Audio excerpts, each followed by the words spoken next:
regretfully, I'm not going to be able to see all of your faces and engage exactly as I would normally like to in a discussion and presentation of this nature, but I appreciate very much that you've all made the time to join us at various time zones for each of you. And let me just also add that if it happens to be your normal lunchtime, wherever you are calling in, please feel free, eat, drink, have a snack, because we're going to be here for a while, and I want to make sure everybody's comfortable during our conversation. As Karen mentioned, I am a Foreign Service officer with the Department of State, and I am currently on a 2-year detail assignment to the U.S. Air Force Academy in Colorado Springs, from which I am calling you and joining you. That said, these views are my own. The presentation is my own, and they do not represent the positions of the U.S. Department of State, nor the U.S. Air Force Academy, U.S. Air Force, or the Department of Defense.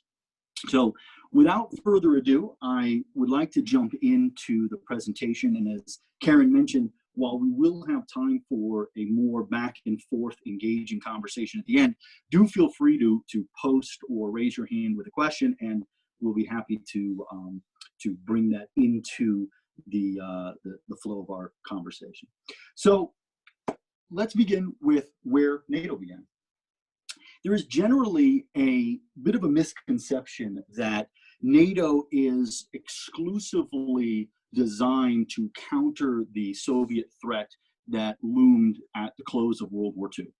While attempting to organize the security infrastructure of the various original members of the NATO Alliance in the late 1940s to counter a Soviet threat, there were other purposes to the development of NATO. Principal amongst them was, again, deterring Soviet expansionism and interference in the domestic political goings-on of these various countries, but we were seeking to prevent the revival of nationalism, okay? And so let's go to the first slide, please, Karen, if you don't mind, and we're going to quickly go through where we're going to discuss, how we're going to discuss the topic. So we'll go over a quick background, all right? We'll talk about the history of NATO. We'll also discuss where NATO sat in the post-Cold War period, which drastically changed in the then post-9/11 time frame in which we find ourselves, the current conditions, which really have developed over the last several years regarding modernization and defense spending amongst the allies, the enlargement and expansion of various partnerships, and then the challenges we face. And finally, we'll address the future, which is as open-ended a question as you might imagine, because one, we now have the COVID crisis, which has sort of upended pretty much all thinking on all topics around the world, but also because as technology and geopolitics develop around the world, NATO and the individual allies will need to adapt to these challenges and look for the ways that they can leverage this most successful alliance to meet those challenges. So let's go to the first slide where we talk quickly about the background and history of NATO. So again, the North Atlantic Treaty Organization was founded to address 3 broad efforts. I mentioned 2 of them. One was, of course, deterring Soviet expansionism, but we wanted to prevent and forbid even the revival of national militarism in Europe. And one of the ways that this was done was by basically gathering together the efforts, the military efforts, security apparati of the various allies. And by grouping them together, the idea was that they would not compete with one another. Creating a common purpose would prevent that competition. And then, of course, encouraging European political integration. And I'd like to put a little bit of a fine point on this, because one of the things that I think is often lost in the discussion of how successful NATO is, and it is the most successful military alliance in the history of the world, by creating this umbrella of security, this protection for Western Europe at the beginning of NATO, it also created the space that allowed for political and economic integration. Many people recall that the European Union is actually not that old, and it began many, many years before as a coal and steel cooperation agreement between the founding original members. And the reason for coal and steel specifically is those were the material necessities to fight war. at the time. And so by gathering together these industries and sharing these resources in a European framework, not the NATO transatlantic framework, they were able to share in the resources and also keep track of what each country was doing. If suddenly there was one country that was stockpiling steel and coal without any plausible economic basis, there might be some suspicion as to their motivation. And of course, that didn't happen, fortunately. And this security blanket allowed for this economic cooperation, which allowed eventually for political integration. And there's very many people who write today about the success of the EU is owed in large part to the success of NATO, because they worked in tandem.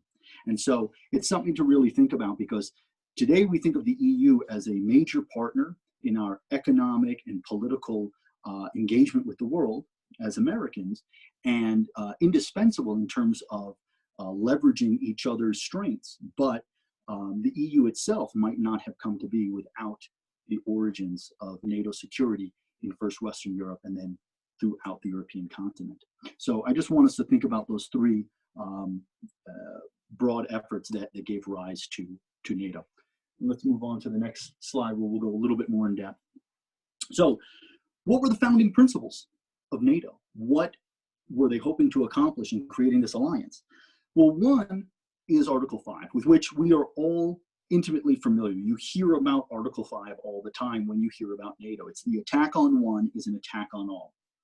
For most of NATO's history, at least for the first 5 decades plus, the belief was that an attack would come from the East against Europe, invoking Article 5 and relying on an American response primarily.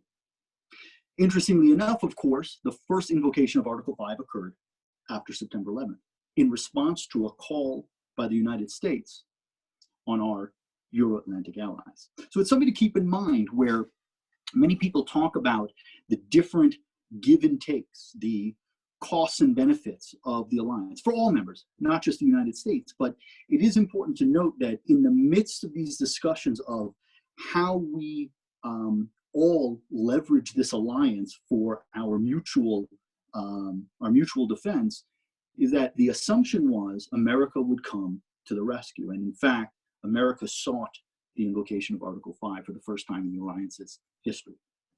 But then we get to Article 3. Article 3 talks about military preparedness and cooperation. And this is an important aspect of NATO. And it's something I'd like to talk about for just a moment, because we also hear often, and we will talk about towards the end of the presentation, discussions of defense spending by the allies, burden sharing by the various allies. What Article 3 talks about is not only could the allies cooperate in their military preparedness, but they are actually obligated to prepare for their own national defense prior to an Article 5 invocation. And so something that people don't realize often is that there is an expectation that no member of the alliance will be a net consumer of security. They will all be net contributors, which makes us stronger than the sum of the parts. In theory, this means that every country would be able to hold off an attack or defend their territory. Now, in practice, what that really means is responding to crises. Nobody expects some members of the alliance who have smaller populations, smaller GDPs, and so forth, to have the full spectrum defense and security framework that, say, the United States or France or Britain have. But in terms of responding to natural disasters or some sort of low impact insurgency or invasion, the idea is that these countries can respond first and bring in the alliance on the back of that response. So it's something really important to think about, because we do talk about defense spending now, and we do talk about burden sharing. And that very discussion is predicated on Article 3, which doesn't get as much attention as Article 5 does.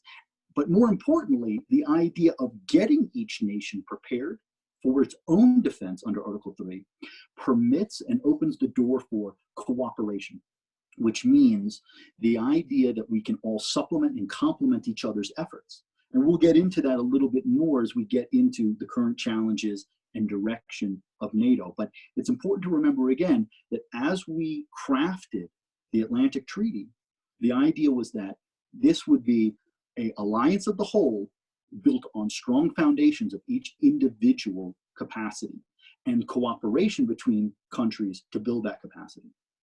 And then finally, Article 2 allowed for non-military cooperation in a number of fields, which has, again, opened the door for a wide array of educational and scientific cooperation, research, development, which at times does have a military security defense component, but can have other civilian benefits.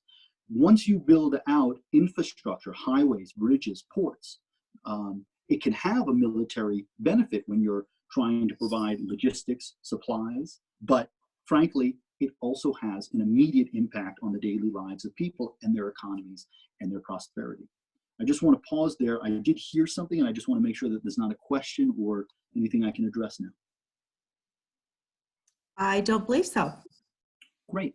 Super. Let's move on to the next slide, as long as that's clear.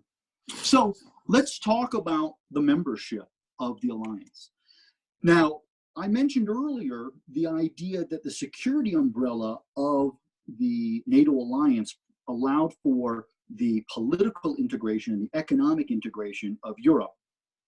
But Europe was focused on politics and economics, whereas NATO was primarily focused on security. And one of the ways you can see that clearly is that not every country in its original founding membership was a democracy. In fact, for many years was not. Portugal lived under a military dictatorship. But in time, there was a push for democratization and integration that went in tandem with the development of European political and economic integration and the expansion and enlargement of NATO. But the original members, not surprising, victors in World War II, as well as some other countries in the region, like I mentioned, Portugal. Now, the expansion, the enlargement happened rather rapidly.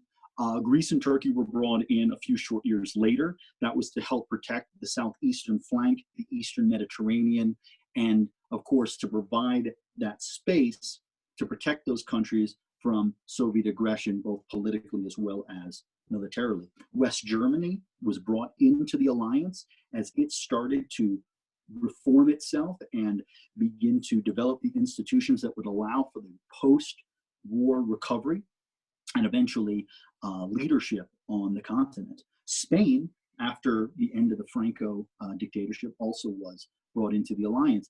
But the enlargement has continued. And as I said, one of the reasons for the enlargement was not just security, okay? It was to create a framework for further political and economic integration, because security, prosperity, and democracy are all goals of the transatlantic vision and the cultural values that we share.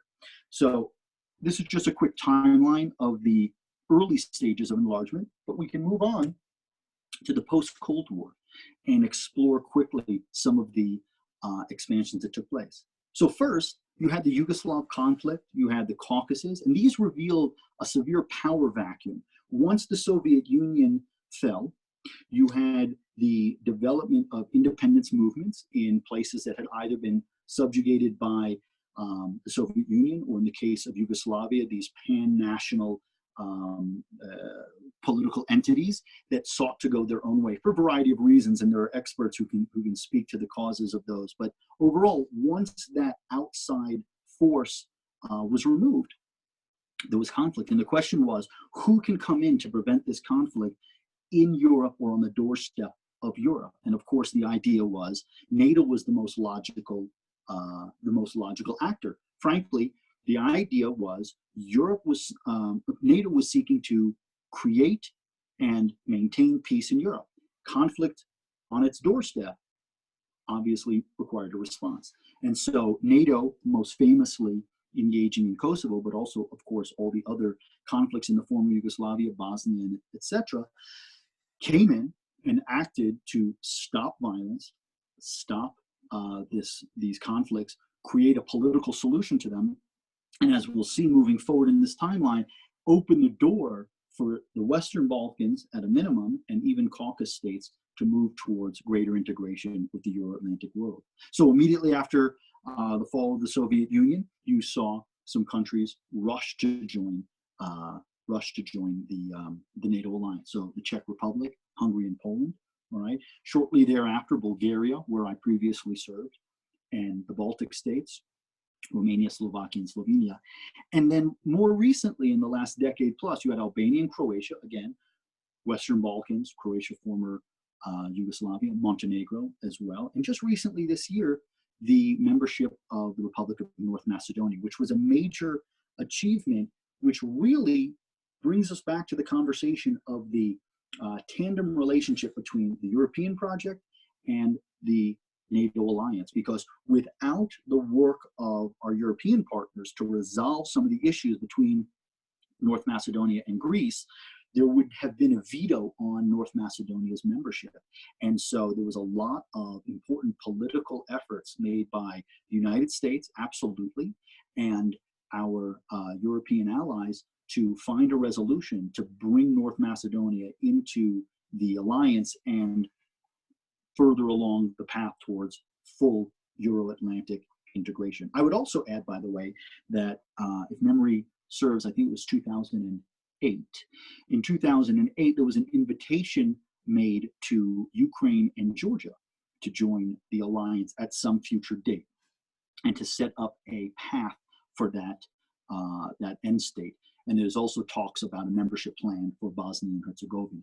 So as you can see, if you can visualize a map of Europe, it's about filling in those spaces to create the area for political and economic integration, as well as an overall security apparatus. But for many people, NATO is the antechamber to Europe. And for others, vice versa. There are certainly members of the European Union who are not members of NATO, although they work very closely with NATO and with NATO allies, and certainly do contribute to some of those non-military but crisis, natural disaster response efforts that I mentioned earlier in the discussion. So I'll move on to the next slide, and we have 9/11. So for most of the post-Cold War period up until September 11th, 2001, the focus was on bringing countries into the Euro-Atlantic world. There were some disputes over it, some conflicts, some concern about how that might rile Russia or what that might do about bringing in countries that had quite a long way to go in terms of modernizing and developing their militaries, the military doctrine, the institutions, civilian control, and all of the other elements that were explored, examined, and reformed in the transition from the post-Cold War period to where we find ourselves today. But the conversation was generally about which direction and which pace we would bring these countries in to that broader Euro-Atlantic world. Now, with September 11th, the question became, what will NATO do? What is NATO's purpose, and how will they respond to an attack on the United States? Again, Article 5 speaks to an attack on one is an attack on all.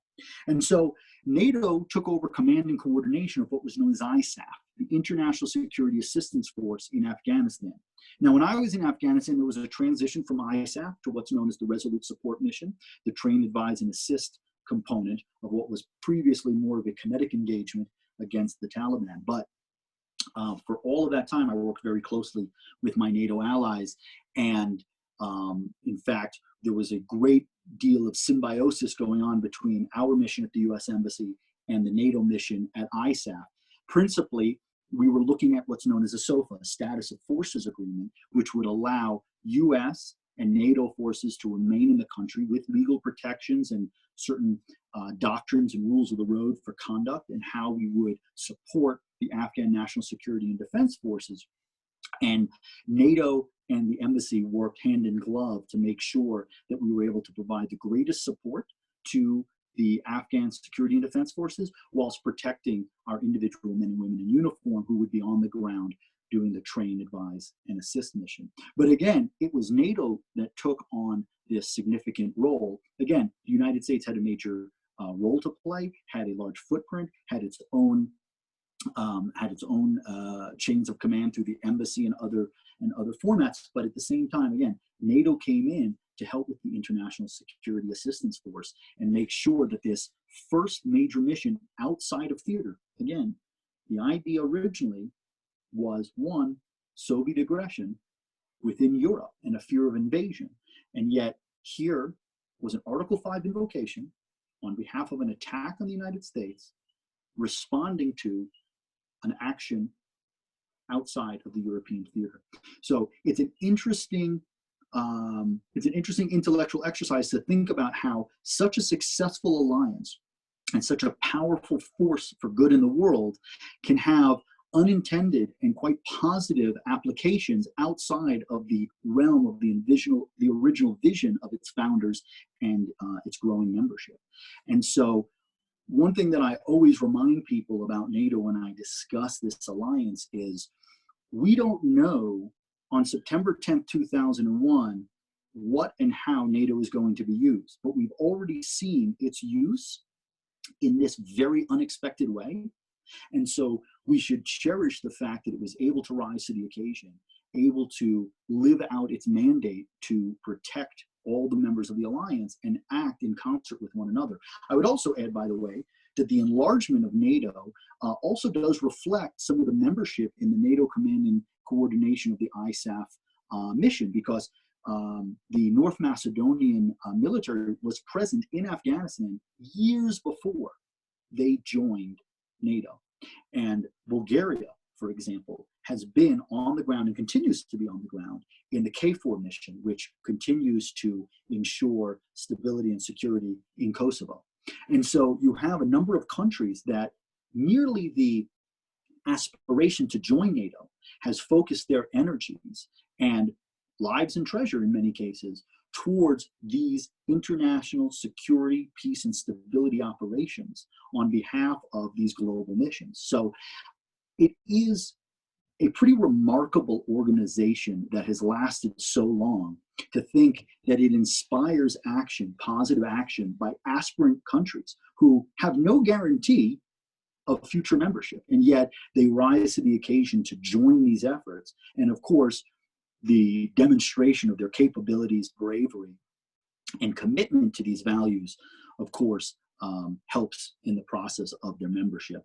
And the same thing applies, I assume, again, I don't work for the European Union, but the same pathway towards membership in the European Union, again, there's that first hope for membership that inspires actions for reform of judicial codes and for political reform, economic reform, to help better the lives of the individual peoples of these countries, that then eventually helps them to join the European Union. So again, NATO and the European Union, working hand in glove on many of these shared values, provide this inspiration and hope. And while I was in Bulgaria, Bulgaria hosted the European Council presidency, a rotating 6-month presidency as part of the operating functions of the European Union. And they made a special designated series of engagements on Western Balkan integration. And they put themselves forward as quite an inspiring mentor, if you will, on where they had been, where they had gotten to, and where they were going, as a template for some of the Western Balkan countries who had not yet joined NATO or the EU, or in some cases just NATO and not the EU, to aspire to those positive trend lines on those economic, rule of law, and political reforms. So again, I don't want to lionize NATO beyond the reasonable, but what it comes down to is it has inspired people for generations now, and it has, when tested, lived up to its promise in a way that has brought in the shared commitments of people who aren't even members yet. So it's just something really to keep in the back of your minds when you think about the success, the true success of NATO, not just its longevity, not just its enlargement, but its actual utility in the world for positive change. So let's move to the next slide, and we'll talk about the current conditions, which really are the most pressing matters in the alliance today. So first of all, modernization and defense spending. These sort of go hand in hand. Some members of the alliance were former members of the Warsaw Pact, and many of them still field Soviet-era material and platforms, MiG aircraft and other equipment. And so what we want to make sure is that, one, under Article 3, that these countries are able to defend themselves. Well, some of this equipment is decades old and quite obsolete insofar as matching modern platforms. So we also want the ability for that military cooperation that I talked about under Article 3. And so if everyone is working towards acquiring and fielding NATO interoperable equipment, F-16s and other aircraft, for example, what you have is economies of scale. And while I was in Bulgaria, there was a major achievement insofar as Bulgaria, after many, many years of working through very difficult issues, was able to secure 8 F-16s to replace some MiGs and Sukhois that they owned from those prior years. And what that means is many of their neighbors also fly F-16s. And so again, you have joint training, you can have joint spare parts procurement, fuel depots, etc. And that just makes the alliance stronger on a bilateral, multilateral, and whole of alliance scale. Frankly, I benefited from the efforts of many of my predecessors and many of my colleagues working towards this goal of the F-16 acquisition.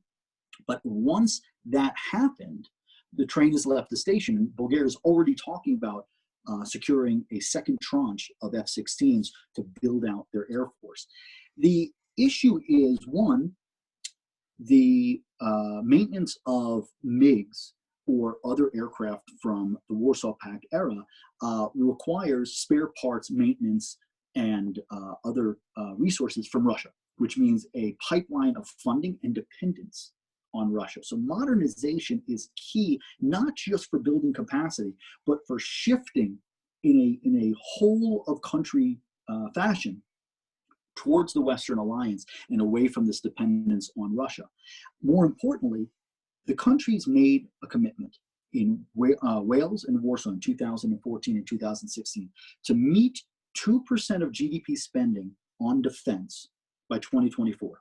And of that 2%, 20% on the procurement of new equipment and platforms. And so what Bulgaria has done is nothing short of miraculous, given the size of the economy and the purchase that they made. They easily now hit that 2%. And many countries have done that. So when those commitments were originally made, there were very few countries spending 2% of GDP on defense. And there's a variety of reasons for that. Of course, we had the economic crisis of 2008 and onward that did a lot to national budgets. And one of the reasons it wasn't absolute numbers, but rather a percentage, was to reflect the realities of the cyclical nature of economic health of countries, regions, and the globe.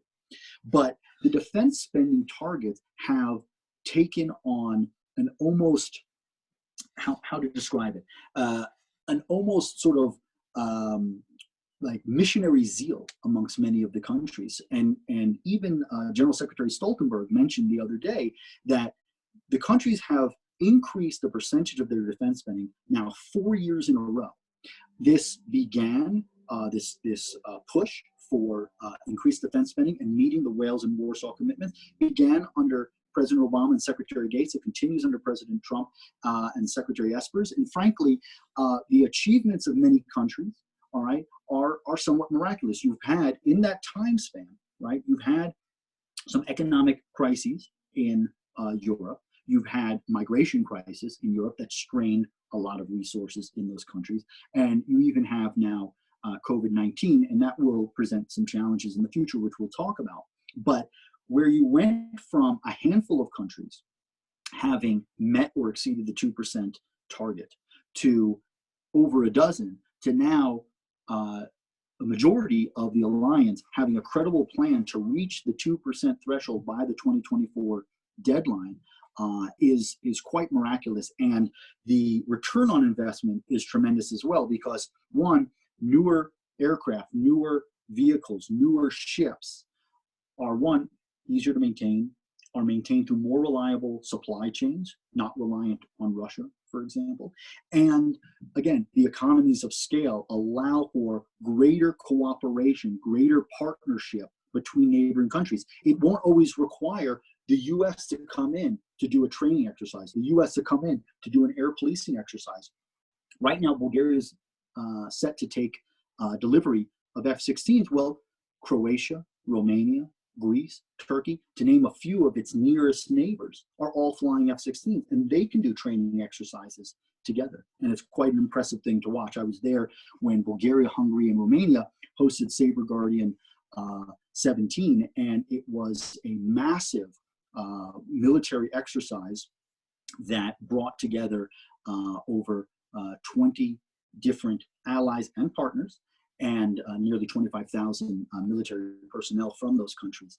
And again, being able to work together and coordinate their efforts, from communication equipment to, again, spare parts and other material, just makes the alliance stronger. I want to pause David, this. I think I saw a chat. There's a question, yes. Please. It's from Semi. He said, who came up with the idea of NATO? Was it the US? Who came up with the idea of NATO? Well, the idea of NATO came about through a variety of different conversations by world leaders, even during the war. The famous photo of Stalin, Churchill, and Roosevelt at Yalta talked about the organization of the post-war continent.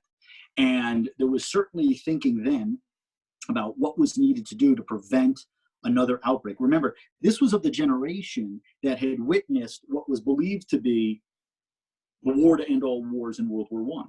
And so they were very, very cognizant of the risk of a repeat of this conflict one generation removed. And of course, in the atomic age, which was ushered in at the end of World War II, that was a terrifying prospect.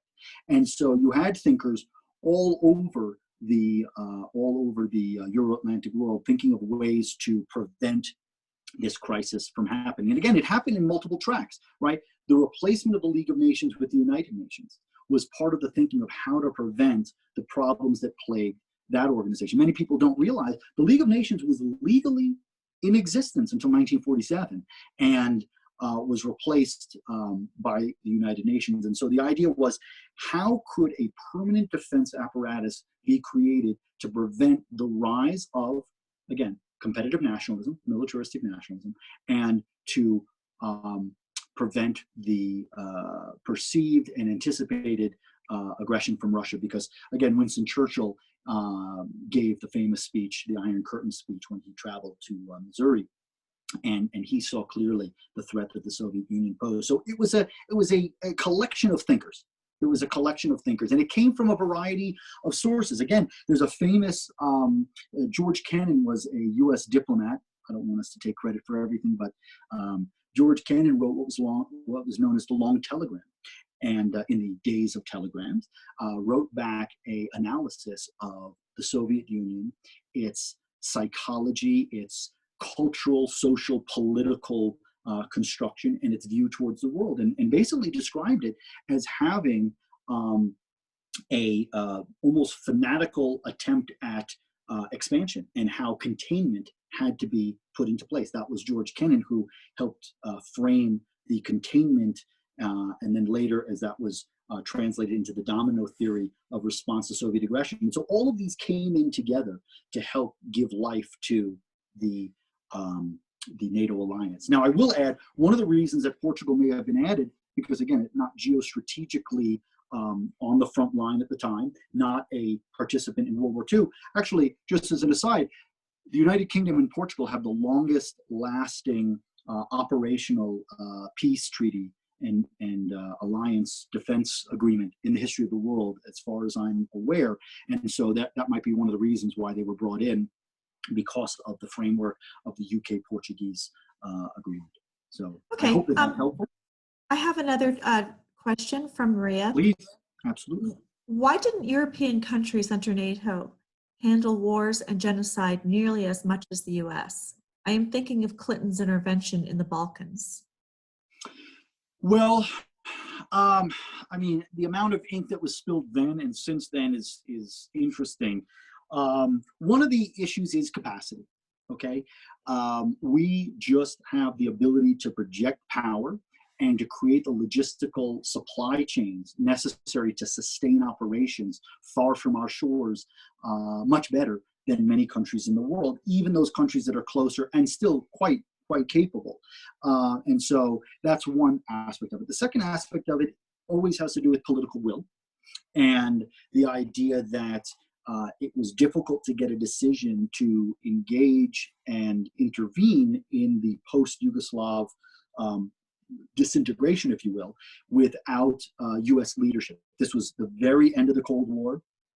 There had not been, for many decades, a European leadership, because the idea was America, you've heard the expression, leader of the free world. And the idea was that, as you know, we were still talking about the very early 90s, and the idea was America had to lead to motivate and organize this cooperation in that region, because again, people were afraid of national militarism, adventurism with European countries. So having one or two European countries take that on, I think probably amongst their domestic audiences, amongst their neighbors, and within the framework of at the time it was the European Economic Community, probably was not palatable and possible. Again, you could read countless articles from the time and since that discuss the various actions and motivations in each country, but that's my general thinking of it. But again, when we decided to take action, we were joined by our allies in a very positive way. All right, I have. There are more questions? Yeah. Yes. This is from Hans Hisken. Support for NATO in Europe is diminishing because some Europeans don't understand why NATO troops are fighting on other continents. They don't believe this to be in the NATO charter. What does NATO do to better explain their overseas mission? And then I'll just follow up. We have Great question on the chat. Yeah. Is the $400 defense system purchased by Turkey a challenge for NATO? I'll stop there. There's two more written questions, Sure. or four more, but we can stop with those two questions. Sure. They're both great questions. Well, so first of all, country by country, there are differing views and polling that reflect the appeal of the total architecture of the Euro-Atlantic world. So you sometimes see very pro-NATO, pro-American views in countries that have more of a skeptical, or as it's described as Eurosceptic kind of leaning. You have some countries that are much more pro-EU and somewhat skeptical of NATO, usually in part because of the guns and butter debate. You know, they say, well, listen, we want to improve our healthcare system or our pension system or this, that, and the other thing. And these defense expenditures are quite expensive. And are we facing a threat? Is this something that's necessary? Now, that's one of the reasons that the defense spending commitments were put in Wales and Warsaw. But there is a public affairs campaign that was launched, hashtag We Are NATO. It's been very successful because one of the things that it does is it highlights individuals and groups from specific countries to speak to their own domestic audience. So it would be Italians speaking to Italians, Bulgarians speaking to Bulgarians, etc. And it's been somewhat successful in trying to put, one, a human face on what NATO's doing and describing why we're trying to do it. Now, I can't speak again to any specific mission. There's certainly some people who have grown fatigued with the operations in Afghanistan or in Iraq or other places. And of course, NATO is in Afghanistan. Some NATO allies were and are in Iraq. I would say that, political and social polling obviously is not linear, it's not flat. And there's a lot of work that NATO has to do, I think, to promote itself. And NATO recognizes that. Some of the contributions that NATO is doing, as I mentioned before, have immediate tangible benefits to the vast civilian populations of European countries and North American populations as well. And it's not as obvious. It's not as evident. I'll give you an example. The NATO Alliance has launched what are called centers of excellence. These are basically academic facilities that have very, very specific specialties. For example, Bulgaria specializes in crisis management, natural disaster response. In Spain, they are excellent at their training in responses to IEDs. In Estonia, some of the work that the Center of Excellence does is focus on cyber. Well, there's no doubt that the work that's being done at the Center of Excellence in Bulgaria has massive benefits to the entire population of Europe and beyond when you begin to develop redundancies, response plans, and coordinations of resources for flooding, landslides, earthquakes, and all other manner of natural disaster or other crises. The same goes for Estonia's work on cyber. Frankly, I am concerned on a daily basis about hacking my bank account, things of that nature. I'm not terribly worried today, maybe I should be, I'm not terribly worried about a cyber attack that's going to shut down the entire electric grid on the Colorado Front Range. Okay, maybe I should be, as I said, but what's being done to defend against that less likely hostile act can certainly protect me from hackers in my bank account, etc. And so this needs to be pushed out there. This needs to be communicated better. You know, one of the things that large organizations are great at doing is meeting the goals that are their missions. Patting themselves on the back and self-promoting is not always their forte. And it's a shame because, again, what NATO has achieved for the peoples of Europe is tremendous. And what it's continuing to achieve for all the members of the alliance is incredible. And frankly, you know, you look at some of the countries that say, well, maybe we shouldn't be working outside of theater. Okay, but again, where might the next attack come from a terrorist organization that finds safe haven in a country like Afghanistan or in that region? I don't know. I hope nowhere. But ultimately, what NATO's doing is designed to defend against those possibilities. And self-promotion is not its forte. There was a second question about the S-400. Yes, and let me just jump in here. I just want to acknowledge that we actually have another question which is related. Brad Byers says, how should we think about Turkey's involvement in NATO after purchasing and deploying the S-400 air defense missile system? So related. So again, Jens Stoltenberg, Secretary General Stoltenberg has talked about the challenges that are faced by a variety of members' actions. The S-400, the most glaring, and our current administration has spoken out about the fact that we see that as an unacceptable development that has pushed Turkey for now out of the F-35 program. So there has been already a response. The question is, where do we go from here? There's concern, of course, about what the S-400 represents. Does it represent, cooperation or some sort of further integration with Russia for the procurement and supply and sustainment of military hardware? But like I said, there's already been a response, and I think there's been already from individual countries and the alliance some expressions of concern. And to that end, I would add also that we know that there's been quite a bit of tension between Turkey and the EU and Turkey and individual European countries for many, many years now, that sort of, I wouldn't say adds to this, but it certainly informs the response of NATO. I mean, there were conflicts between the Dutch and the Turkish authorities, Germany and the Turkish authorities, most of the continent regarding threats by Erdogan to, as he described it, to release or push millions of migrants into Europe. And so there are a lot of concerns that you see raised by policymakers, academics, politicians, the op-ed pages of major media outlets. And so people are focused on this issue. There have been some responses, and I think that it's one of those things where we have to watch this space. I mean, clearly, the S-400, if, as we understand it, is designed to defend against NATO equipment and platforms, well, then there doesn't seem to be a purpose to its utilization and deployment by Turkey in a way that benefits the alliance.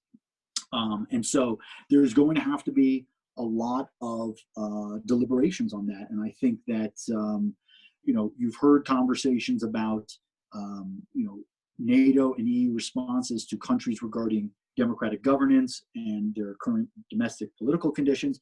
And this just becomes that much more glaring because of the military and defense component to it. But right now, as far as formal responses go, there have been expressions of dissatisfaction and concern, and there was the exclusion from the F-35 program, which Turkey was poised to join, even I believe this year. So again, there has been a response, and it's obviously considered very, very serious by many members of the alliance. Would you like to move on with the slide, or would you like me to go to the next question? We could go to another question, sure. Okay, so Rusty Stevens, what's your perspective on NATO as a resource in resolving the Eastern Ukraine situation, not just militarily? Well, as I mentioned, the 2008 summit, again, I believe it was 2008 summit, I can double check that, did issue a communique that spoke to future membership by Georgia and Ukraine. And so it's a very serious matter. Russian aggression in a lot of different areas certainly is seeking to create conflict, frozen conflict, as it's described, to prevent the membership of certain countries. And it's quite a challenge. It's quite a challenge. But again, the reason that Russia is likely taking a role in places like Georgia and Ukraine is because they're not NATO countries. Their actions there, whether direct, indirect, are not part of the NATO Article 5 vision, right? It does not rise to an Article 5 event. So how we can work together is through, as was asked in the question, is through non-military means, but there are security and defense measures that can be taken through training and partnership.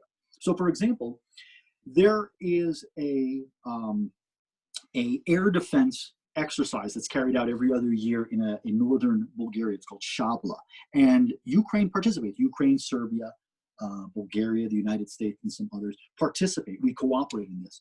On the tail of the Sabre Guardian 17 exercise that I described, there was what's known as a port operation, in which a maritime operation from a port in eastern Bulgaria on the Black Sea in the port city of Burgas moved with naval vessels from Ukraine across to Georgia for a docking operation as a exercise in resupply and support.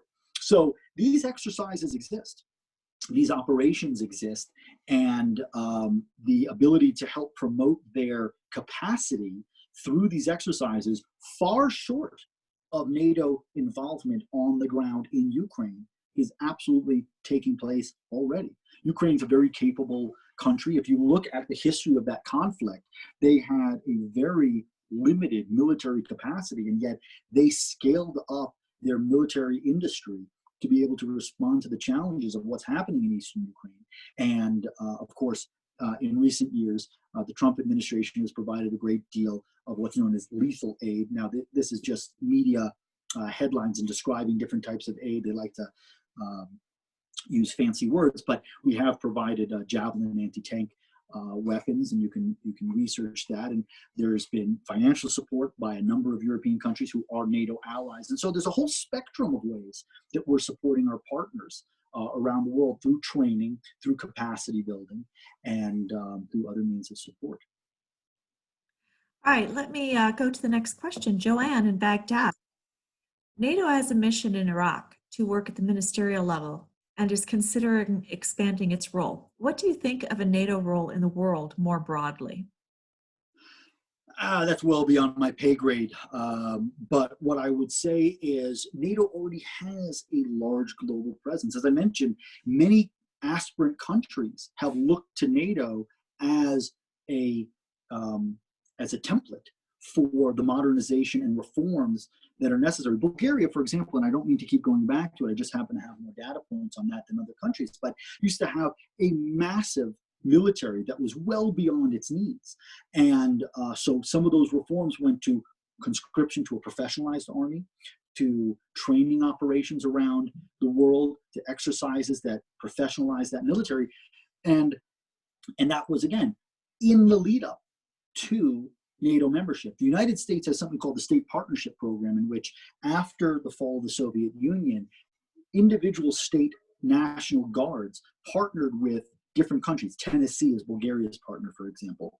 And even before NATO membership, so we're talking now over 25 years, Tennessee's National Guard was helping in that process. So whether it's an individual NATO country or the NATO alliance as a whole, or some collection of NATO members, that has been happening. Now, when you say the world, you know, if you're talking about an alliance that goes, you know, to the four corners of the globe in terms of membership, you know, I don't think that that's on the table. I'm not privy to those conversations. You don't really see any evidence of it that I am aware of. But again, we have been active globally in a variety of ways. Our partnerships, the NATO partnerships, extend to North Africa, to the Middle East. The United States has designations of major non-NATO allies that exist in Eastern Asia, for example, Singapore, etc. So, you know, to say that NATO is going to become from the North Atlantic Treaty Organization to the Global Security and Prosperity Treaty Organization, I don't think that that's part of anyone's discussions or thinking now, but it's obvious that it still inspires positive change in countries, reform, modernization, etc., as I've mentioned before. And we are already acting outside of theater, such as in Afghanistan. So the question would really probably be circumstantial. You know, if there's a conflict that leads to NATO engagement, as was mentioned, at a ministerial level, or some sort of technical support for the development of certain capabilities, you know, that would be taken up by the NATO Council and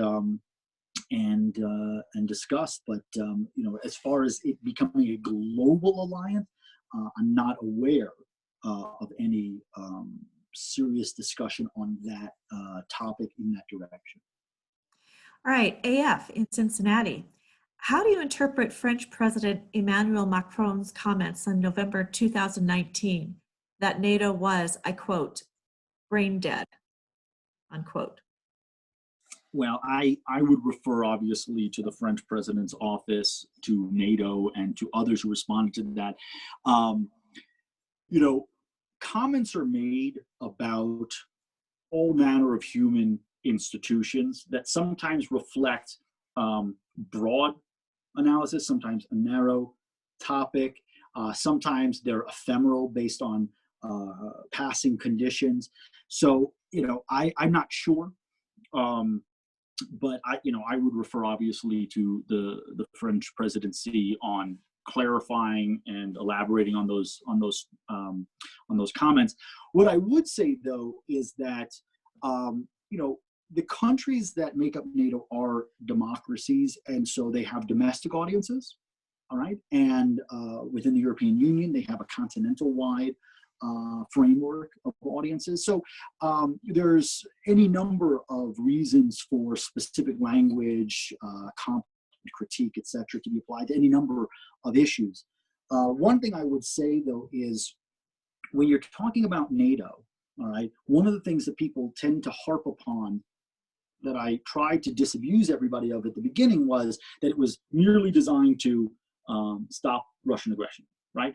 And with the fall of the Soviet Union, there were people in the 90s talking about either the dissolution of NATO or even bringing Russia into NATO. Obviously, neither of those happened, and I think we're grateful for a variety of reasons on both counts. But NATO has evolved, NATO has enlarged, NATO has adapted and expanded its mission, and it has had to respond to global events. And so some people have found there to be a need to either push it in one direction or to trigger thought experiments and where it might go in the future. And frankly, that's a healthy thing to keep the alliance relevant and in a democratic society to be able to have those discussions. And one example I would give is, remember, France withdrew itself from part of the structure of NATO, but remained an active contributing member of the alliance for many decades. And that shows also that the alliance is quite capable of disagreement, even though it's a consensus-born body. It's quite capable of disagreement, even public disagreement. And that really is a testament, I think, both to its sustainability as well as its adaptability, for many years in the future. All right, wonderful. Carl Schneider is asking, as quote unquote diplomacy wanes under the current administration, or at least the tone and tenor of it has changed, how has NATO, from its multiple layer engagement, been able to maintain diplomacy amongst our friends and allies? Is NATO keeping the fires warm for future better diplomacy, quote unquote, times? Well, just diplomacy is an interesting tradecraft. Again, getting back to the conversation of domestic democratic politics and audiences versus closed door discussions, I have to say that with respect to diplomacy in the world, or more specifically diplomacy within NATO and with our European allies, there are always things happening behind the scenes that may be better than what we see on the front page of our newspaper, or there may be things that are quite more serious and grave behind the scenes than what is potentially a rosy outlook in public media. And so, it's hard to say exactly what the impact of diplomacy will have on the alliance. And diplomacy is a multi-tiered, multilateral exercise. For example, you'll recall in the lead up to the war in Iraq, there was a great deal of criticism about our efforts to depose Saddam Hussein. And yet there were a number of European and NATO aspirant countries who joined us in what was dubbed the Coalition of the Willing. And the seeming diplomatic fault line took place between some Western European countries and some Eastern European countries. You'll recall the label of Old Europe, New Europe, or something to that effect. And,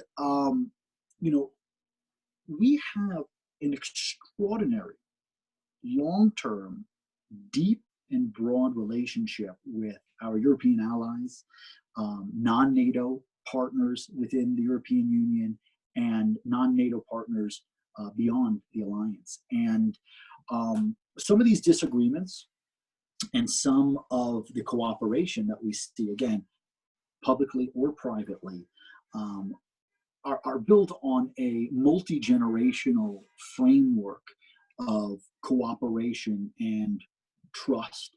And so I would suggest that while our current administration is different than our prior administration, which is different than our prior administration, and so forth and so on, going back to the beginning of the alliance, the alliance itself, the bilateral relationships, the multilateral relationships that exist are extraordinarily resilient and sustainable. As far, I hope no one can hear, there's some honking going on outside of my house. As far as the current administration, frankly, I have seen positive developments with the defense spending targets, as I mentioned, that have taken place in the last several years. General Secretary Stoltenberg has highlighted the positive impact that the Trump administration has had on moving us towards those goals. And so I don't think that the conversation that happens necessarily in the op-ed pages of various news outlets, which I used to be a member of Facebook, and I stopped many, many years ago using social media, in part because it just seemed like everyone was yelling at each other, and I didn't think that I was learning anything from it. And so, I think we need to look past that and look for the more concrete actions that we see taking place. Obviously, there was conversation for the last several months regarding Ukraine, right? And yet at the same time, the tangible, kinetic, what was called lethal aid that was provided to Ukraine from the United States was a significant upgrade from prior years in the conflict that they're currently engaged in. So I would say that you've got the practical, you've got the rhetorical, you've got the immediate and ephemeral, and then you've got the long term. And so there's various ways to look at it.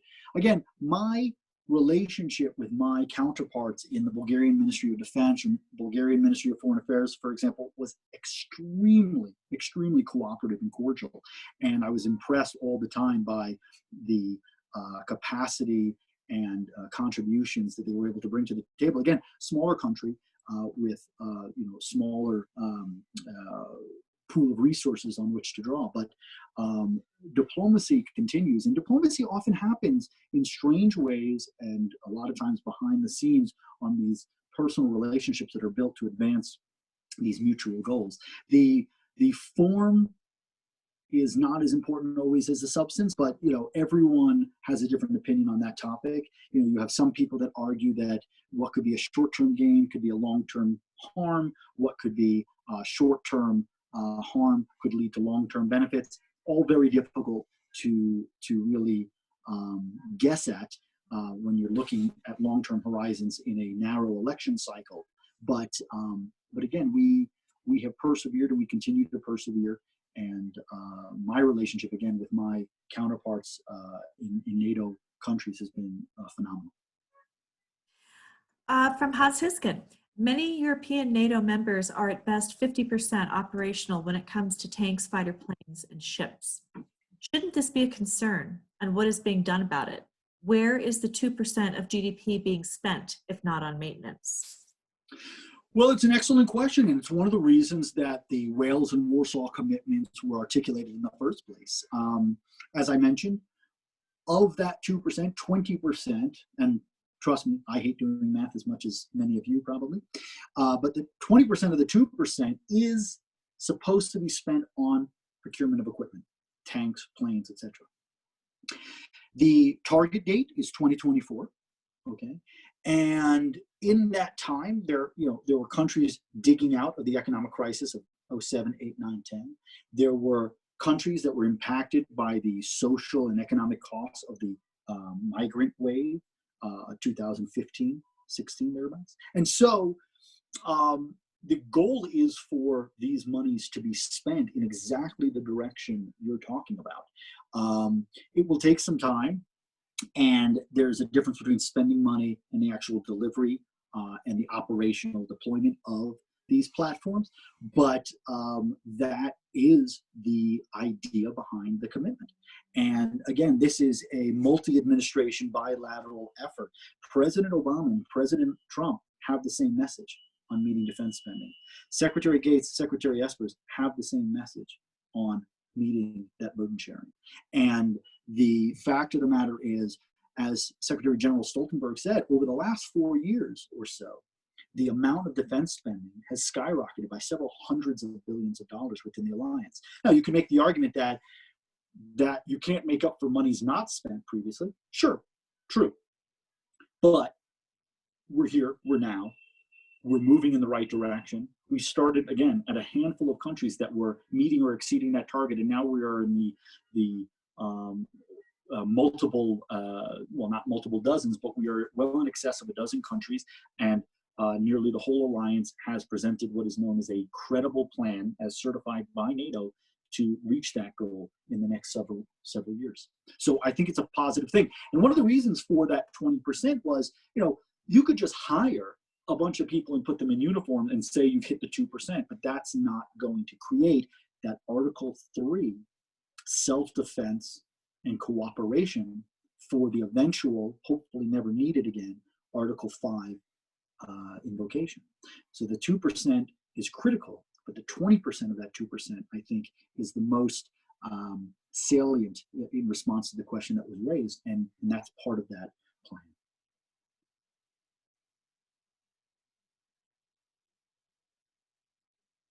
Sorry, there we go. Another question from Maria. What are your thoughts regarding the inequity in contributions by the allies toward NATO? Well, look, every country has different capabilities, different sizes of population and economies. And that's why the target was a percentage rather than some number, right? If tomorrow you said, okay, you have to spend $100 and your economy grows 4% that year, well, it's much easier for you to spend $100. And then people are going to say, well, you're not carrying the burden. But if you have a recession and your economy contracts 4% that year and you're still targeted with spending $100, that's going to hurt in a way that would be very difficult to, one, shoulder, and two, defend, again, in a democratic society. So if everyone gets to 2% and others choose to spend 2.1, 2.5, 3, etc., again, that's their choice. But the idea of the 2% and 20% is to make sure that everyone is contributing that agreed upon amount. And so frankly, at a certain point, look, you could have a few countries in NATO all contributing 3.5%. I mean, Greece happens to have a large defense budget. Poland happens to have a large defense budget. The United States happens to have a large defense budget, the UK, etc. But, if everyone hits those Wales and Warsaw targets, I think we'd all be happy if everyone spent more money on defense if the need arose. But we also have what's known as capability targets. And the capability targets are a mechanism within NATO that says, what are you supposed to be providing for yourself and to the alliance, right? Nobody needs Latvia to field an aircraft carrier, right? That's not one of their capability targets. All right, what their capability targets are tailored for their country, their region of the alliance, perceived threats in that region and to the alliance, and their overall contribution to NATO. All of the countries have these different capability targets, and so you want to tailor those capability targets to threats at the national, regional, and alliance-wide level. You want them not to be redundant, so you want them to complement each other. Okay, you want them to recognize that they have to work within the framework of the 2% and the 20%. And they want to work as parts of a whole. Again, if NATO decided tomorrow, we need to have the capability of 1,000 tanks, and we said, we have 1,300 tanks, right? Someone spending their money on an extra 100 tanks is not going to meet a capability or fill a capability gap of NATO. And so this is an extremely well thought out process, an extremely impressive decision-making exercise by the allies to make sure that there are complements. Again, not every country in the world is going to have the full spectrum military capabilities of the United States: air, land, sea, space, cyber, etc. Okay, some of them are going to have niche capacities that will then complement other allies to help build out a full spectrum within the alliance. Okay, and so my perspective on it is that each country takes this 2% and 20% target. They take these capability targets. They take their own national defense in concert with the Article 3 considerations, and they work together in cooperation. Now, that could mean the United States supplying things. That could mean domestic capability development, et cetera, et cetera. But we are looking at a major effort by all the allies to achieve these goals in parallel with each other. So my capability target says I should be able to do X, and I have to spend another 0.2% of GDP. Well, that's probably where I'm going to spend it. Now, I've got domestic audiences. I've got things to consider in that respect. Now, as far as inequities, we also have certain needs to be present in Europe that require some spending, and we do look for sharing. You've seen discussions between South Korea and the United States, between Japan and the United States, about updating the defense agreements that we have and how money is spent to maintain a U.S. presence there.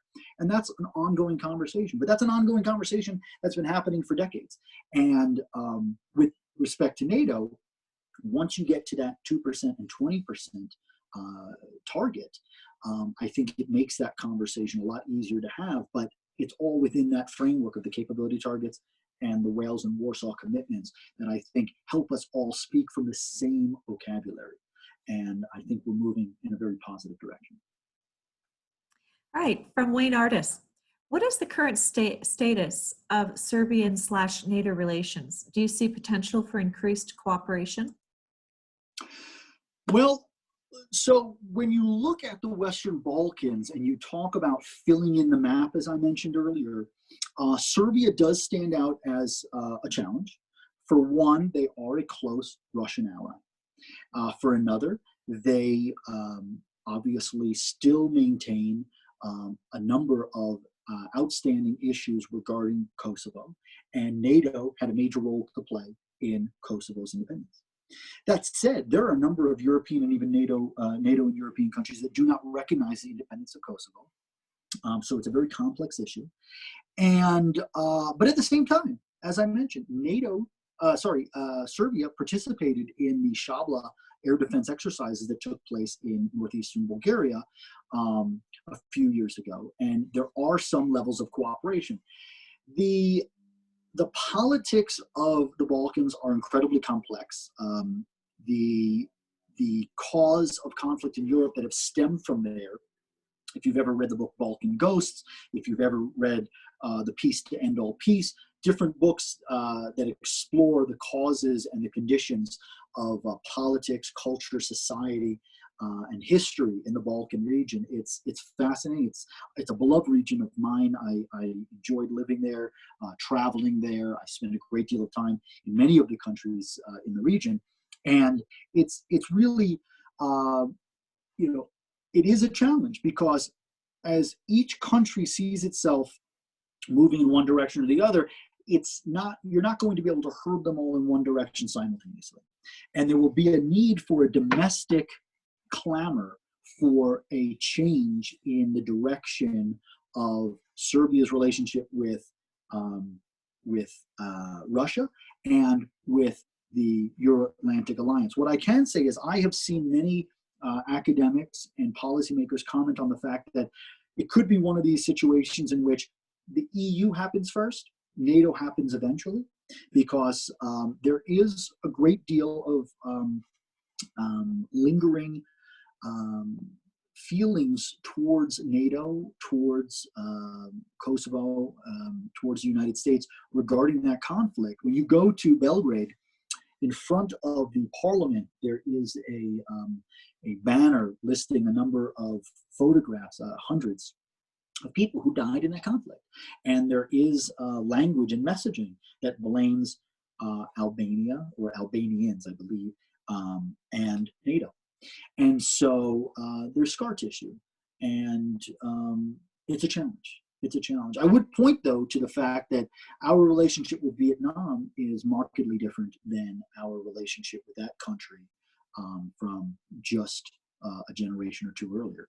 And so things do change, conditions change, perspectives change, cultures, while they don't change rapidly, they tend to evolve with these externalities.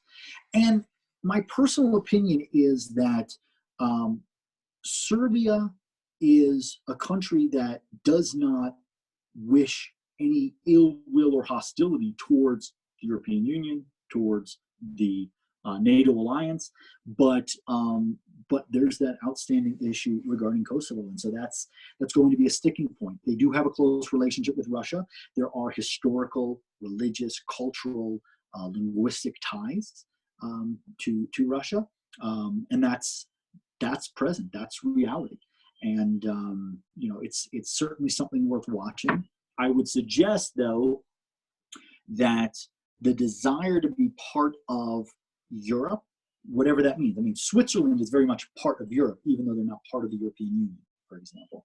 My brother-in-law has an Austrian passport. He lives in Switzerland under certain agreements and so forth. So there's going to be a multi-generational move, I believe, in Serbia to try to be as integrated in that European or Euro-Atlantic world, socially, culturally, etc. And if that translates into institutional membership or something short of institutional membership, I think that that's probably a direction that they're moving. How fast it moves, I would have no way of knowing, but it's certainly one of those question marks that stands out, because where Montenegro, Albania, Croatia are in the alliance, obviously the aftermath of the disintegration of Yugoslavia has other repercussions within the region. All right, another question from Sami. How does the nationalistic trend in Poland and Hungary affect NATO? Well, so there have been some articles written recently about what this means for the Euro-Atlantic institutions. Most of the emphasis has been on issues of European Union cooperation. Again, it's a consensus organization, and so there's some concern about the actions taken by different countries in Europe in relationship to Brussels. Meaning, you know, if there are decisions made in Brussels that certain countries don't agree with, are they in defiance of Europe, or are they able to, you know, act as a veto or block on those decisions? So I would say that right now, the developments in Poland and Hungary are being closely monitored. I would say that you know, our diplomats on the ground and European Union officials and representatives are certainly looking at some of the changes, reforms that are taking place in these countries. Viktor Orban famously declared himself to be an illiberal Democrat at one point.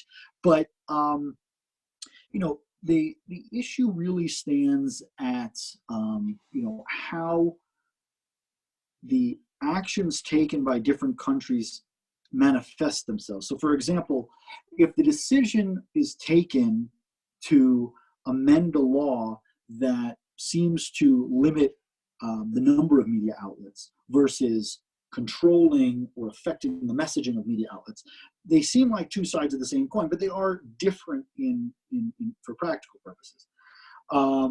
That said, you know, NATO was not founded as a democratic organization, although it does have democratic ideals and values that it promotes.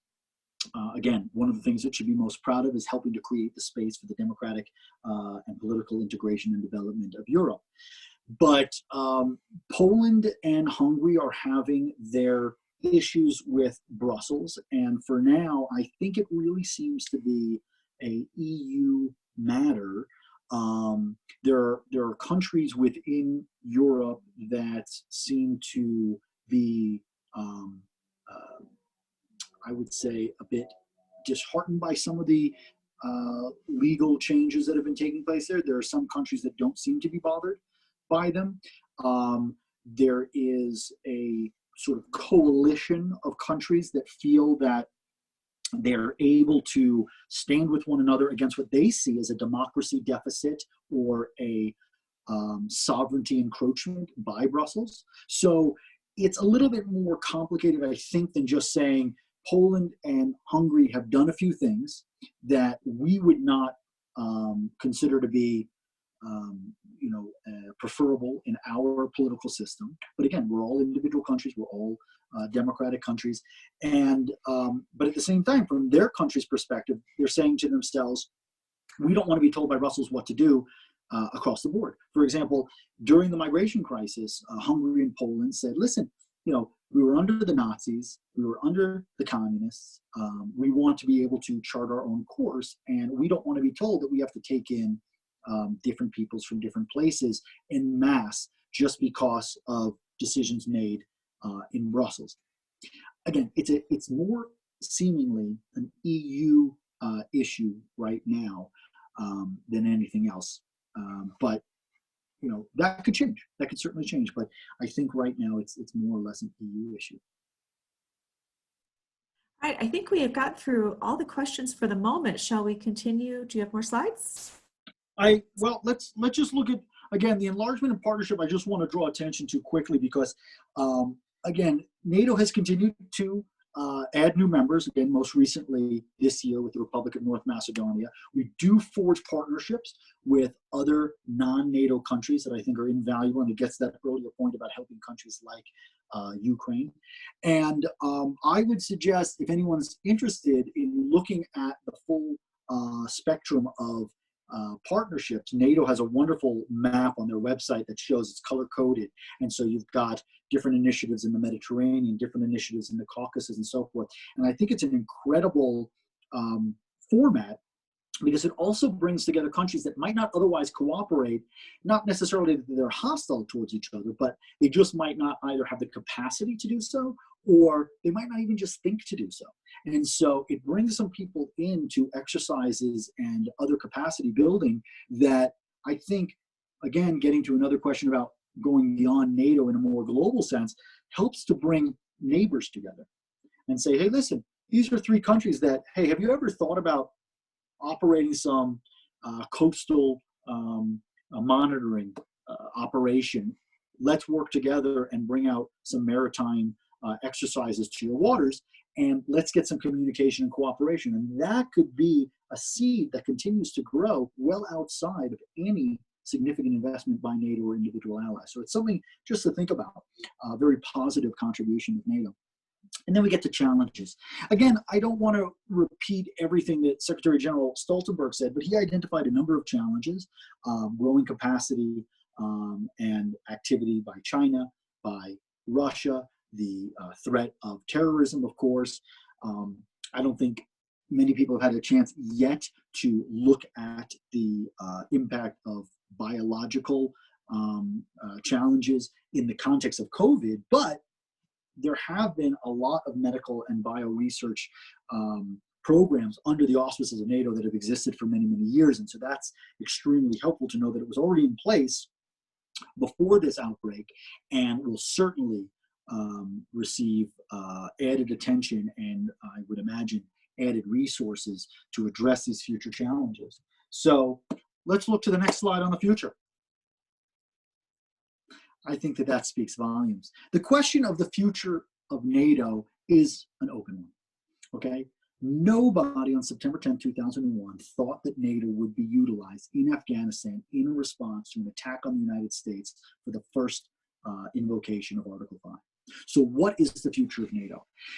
Every single person who writes on this topic has a different opinion. There are some people who write and say that with the challenges in the European Union, you've had conflict between East and West, North and South, on economic issues, on migration issues, on rule of law issues, and we've addressed some of them here. There may be a vacuum that's created that NATO helps to fill as an organizing institution. Possibly, possibly. There are some people who speak to the fact that NATO will find it does need not global membership, but broader global action because of the shrinking world in which we live in and the impact, the global impact that things like, say, coronavirus can have in one place like Wuhan all over the globe. And so the future of NATO, again, it's unknown.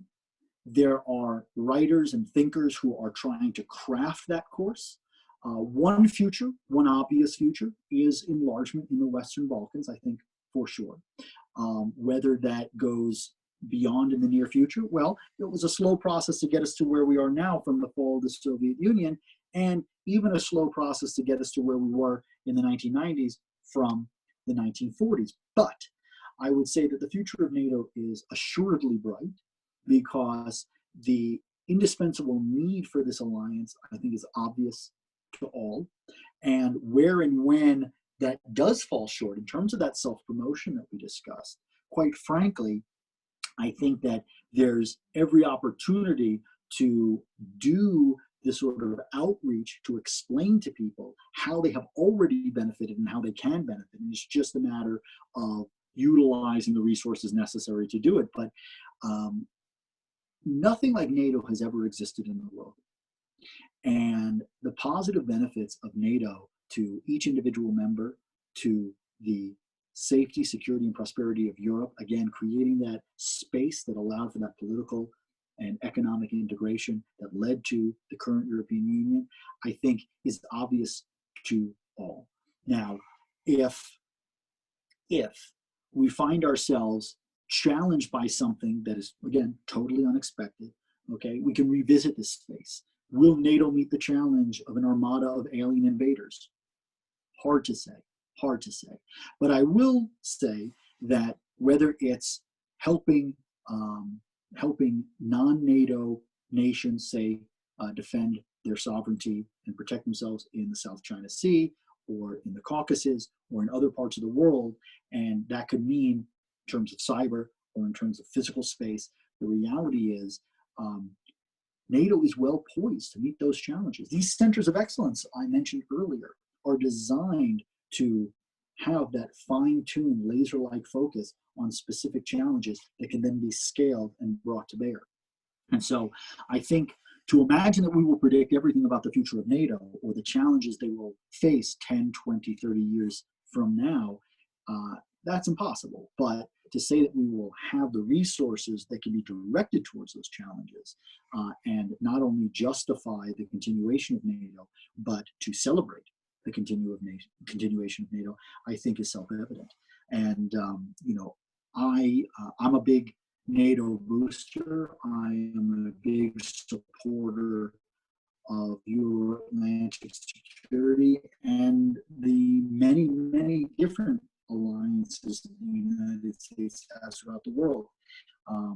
And we benefit allies. Discussions, disputes, disagreements do happen, for sure, but they have and they will. And I think that how they're resolved will leave everybody better off for the next stage. So I will leave it there. I don't want to, I don't know how long we've been here, about an hour and a half. I know that folks allotted a set amount of time. We just finished in a little under 90 minutes. I'm free to talk for other questions and take other questions. And I want to thank you all again very much for taking the time to join us from wherever you are in different time zones. It's an important thing to remain connected to people, to remain engaged on important issues, to remain engaged on issues that are outside the most immediate, right? We see in our newsfeed every day, corona, corona, corona, corona, economy, economy, economy, economy. But we need to be global thinkers and we need to be future thinkers because this too shall pass and we'll have other challenges and other opportunities in the future. And again, thank you for joining me. I just want to thank you, David, for joining us today and for sharing your expertise about this topic. I know that we all enjoyed it. And thank you for all the participants who logged in today. Thank you for attending C/C Amplified. Remember to support your local World Affairs Council. And for more information, check out cxcamplified.com. There are events going on all day Thursday and all day Friday, I think further into today as well. And if you'd like to join the Colorado Springs World Affairs Council mailing list, please visit our website at csworldaffairs.org. Thank you so much, and thank you again, David.